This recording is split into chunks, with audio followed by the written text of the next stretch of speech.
Quand la tristesse arrive, je sais tu es là, toujours près de moi. Bon vendredi matin, bienvenue à votre émission La Victoire de l'amour. C'est toujours avec une grande joie que je vous rejoins tous les matins. Et aujourd'hui, pour bien commencer notre journée, on rejoint M. Pierre Faubert, il est psychologue.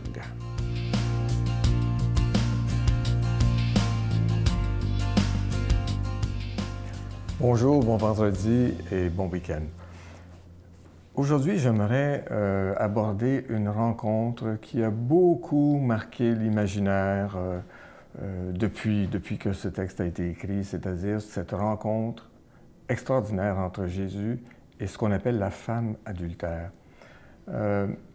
J'aimerais dire en passant que j'aime pas les titres comme ça. J'aime pas réduire un individu, une personne à une adultère, un handicapé, un ci, un ça. Vous voyez, la réduction ne rend jamais service et nous empêche de rencontrer les gens dans leur plénitude.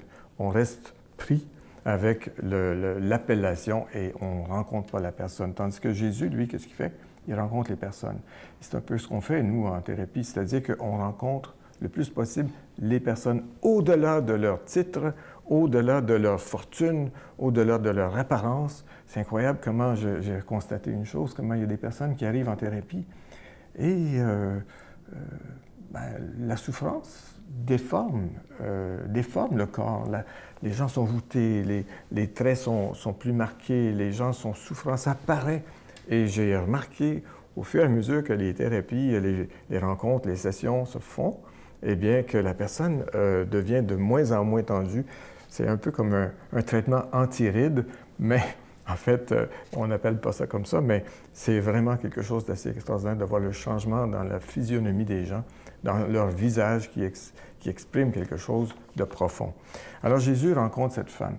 Peut-être que je n'aurai pas assez le temps aujourd'hui pour en parler comme je voudrais, mais il reste, j'y reviendrai probablement à une autre rencontre, mais il reste que moi, ce qui me marque, c'est comment Jésus va au-delà des prescriptions. C'est-à-dire, on évoque la loi de Moïse, on va lapider cette femme-là. Juste là, elle était prise en flagrant délit. Ça veut dire, ça fait quoi, peut-être une demi-heure de ça. Elle était avec quelqu'un d'autre, et puis bon, on peut imaginer qu'est-ce qui se passait.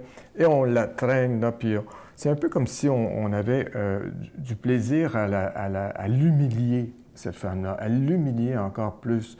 Et c'est peut-être pour ça qu'elle est là où elle était. Elle était dans l'humiliation, mais il n'y avait personne qui l'aimait vraiment. Alors donc, elle, dans sa malchance, elle est traînée devant ce groupe de soi-disant experts dans la loi, et puis ces bonnes, entre guillemets, bonnes personnes. Et qu'est-ce qui arrive? Mais Jésus se trouve parmi ces gens-là. Et on lui dit, qu'est-ce qu'on va faire avec cette femme-là? Eh bien, tout le monde s'attend à ce qu'ils disent, pour respecter la loi, eh bien, on va la lapider, puis ça finit là. Mais Jésus va faire autre chose. Il va regarder, il va observer, comme on doit faire quand on est en thérapie ou qu'on est thérapeute, c'est-à-dire écouter vraiment, observer qu'est-ce qui se passe, qui sont les personnes qui sont là, et de s'adresser au cœur de cette personne-là et aux personnes qui sont là. On va y revenir dans une autre émission. Bon week-end. Notre Père qui es aux cieux, que ton nom soit sanctifié, que ton règne vienne, que ta volonté soit faite sur la terre comme au ciel. Donne-nous aujourd'hui notre pain de ce jour. Pardonne-nous nos offenses comme nous pardonnons à ceux qui nous ont offensés. Ne nous laisse pas entrer en tentation, mais délivre-nous du mal, car c'est à toi qu'appartient le règne, la puissance et la gloire, pour les siècles des siècles. Amen. Donne-moi rendez-vous dans l'éternité, qu'il faut croire toujours en toi. Mais mon Dieu, j'ai besoin de toi, comme lui savoir dresser la table, chanter l'amour, gens de toute la terre. Mon cœur, je l'ai gardé pour toi, mon Dieu. La victoire de l'amour, c'est la force de la foi. On a tous un rendez-vous dans les bras de Jésus. La victoire de l'amour. C'est la dernière semaine que je vous parle de ce beau médaillon, une exclusivité de la Victoire de l'amour. Il s'agit d'une pièce de collection, vous le voyez à l'écran. C'est fait en étain, fini bronze antique, et avec le magnifique visage de Jésus. Et à l'arrière, c'est écrit « Je suis avec toi et je t'aime ». Je vous rappelle que ce médaillon, il est déjà béni. C'est avec un don de 25 $. Si vous en voulez deux, avec un don de 40 $. Vous savez qu'il y a des gens qui se disent « Comment ça se fait qu'ils parlent d'argent d'une émission de religion? » C'est simple, c'est qu'on doit payer pour être à la télévision, que ce soit pour la production et la diffusion. Mais depuis plus de 21 ans, vous êtes des milliers à croire qu'il est essentiel d'annoncer la parole de Dieu. Je vais vous le montrer dans mes mains pour que vous voyez la grandeur réelle. Vous allez voir à quel point il est beau, il est bien fait. Et il y a des gens qui en ont commandé 10 pour leurs petits-enfants, pour leurs enfants, parce qu'il y a des gens qui veulent peut-être pas mettre une croix, mais avoir ça sur soi toujours, c'est pas magique. Mais quand ça va pas, ça nous rappelle que Jésus est toujours avec nous. Et quand ça va bien, ça nous rappelle de lui dire simplement merci. Alors, merci de tout cœur de votre grande générosité. Je vous donne l'adresse. La Victoire de l'amour, casier postal 120, succursale Boucherville à Boucherville, le J4B 5E6, je vous la redonne. La Victoire de l'amour, casier postal 120, succursale Boucherville à Boucherville, le J4B 5E6. Également par téléphone, par carte de crédit du lundi au vendredi, de 8h30 à 16h30 dans le 514-523-4433, 523-4433 ou sans frais le 1-888-811-9291, 1-888-811-9291 et aussi sur notre site Internet, le www.lavictoiredelamour.org. Merci de tout cœur de votre grande générosité. Merci aussi de votre prière. C'est vraiment important.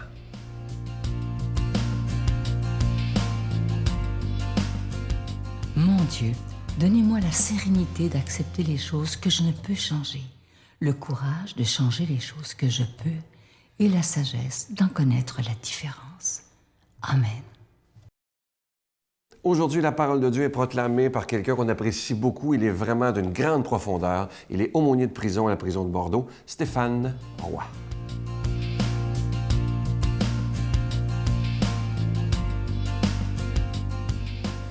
Bonjour à toi ce matin et bon vendredi matin. Évangile de Jésus-Christ selon Saint Jean. À l'heure où passait de ce monde à son Père, Jésus disait à ses disciples, « Mon commandement, le voici. Aimez-vous les uns les autres comme je vous ai aimés. Il n'y a pas de plus grand amour que de donner sa vie pour ses amis. Vous êtes mes amis si vous faites ce que je vous commande.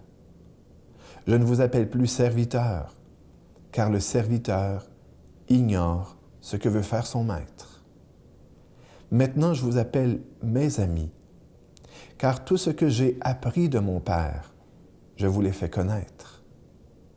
Ce n'est pas vous qui m'avez choisi, c'est moi qui vous ai choisi et établi, afin que vous partiez, que vous donniez du fruit et que votre fruit demeure.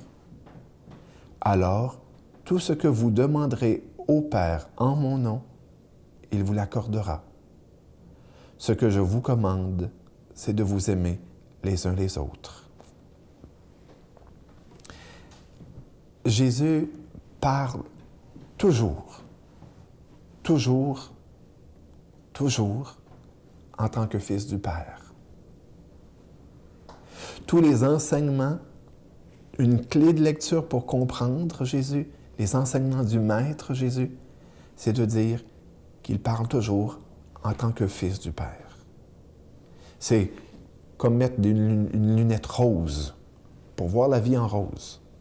Mettre cette lunette de lecture nous fait comprendre, nous fait pénétrer encore plus dans l'enseignement de Jésus, dans son message. Jésus est Fils du Père et Saint Jean va dire un peu avant, au chapitre 1, celui qui est dans le sein du Père. D'une certaine manière, on pourrait dire celui qui est dans le cœur du Père. On pourrait encore plus dire celui qui est le cœur du Père. Voilà pourquoi Jésus va dire, « Celui qui me voit, voit le Père. »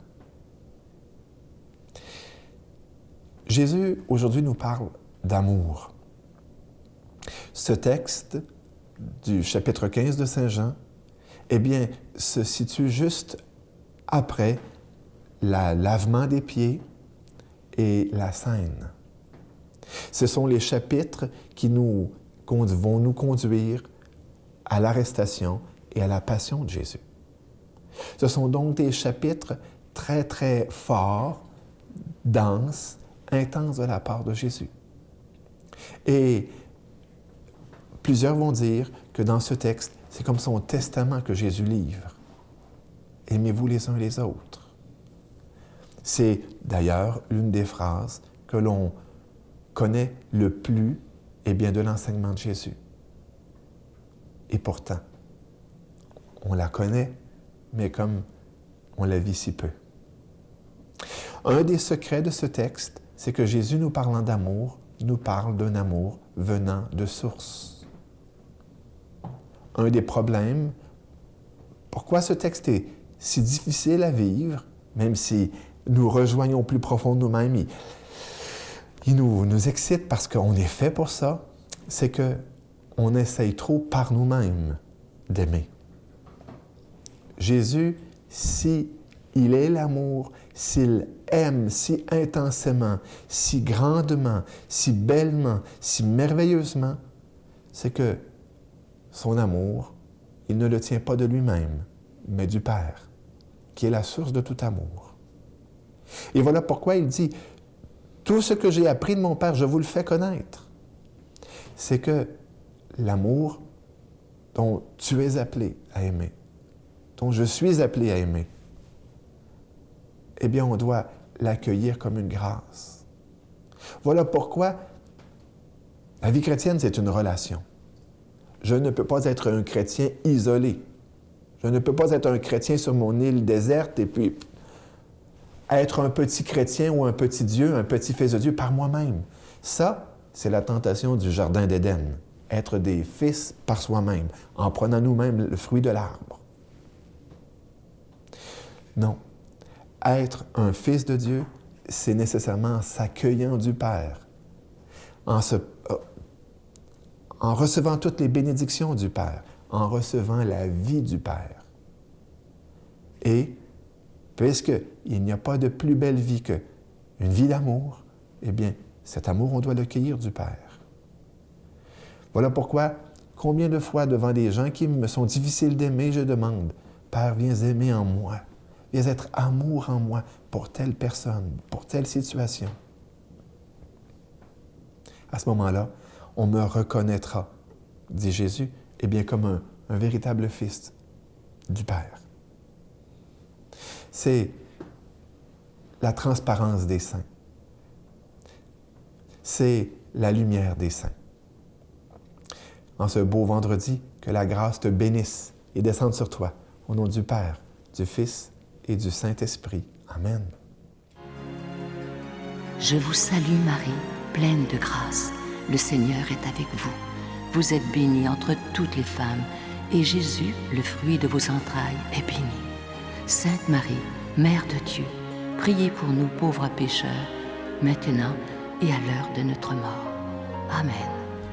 Il me reste que le temps de vous souhaiter une belle journée remplie de paix, d'amour et de sourire. Bye, à demain. Et comment être bien avec moi? C'est en travaillant autant sur mon esprit que sur mon corps, que sur mon côté spirituel, que sur mes relations, que sur mes valeurs. Fait que c'est vraiment un travail constant de tous les jours. C'est vraiment d'aller profondément en moi pour enlever toutes ces blessures, toutes ces hontes, tous ces malheurs que j'ai pu vivre dans ma vie, pour me nettoyer. Je pense que c'est ça le bonheur.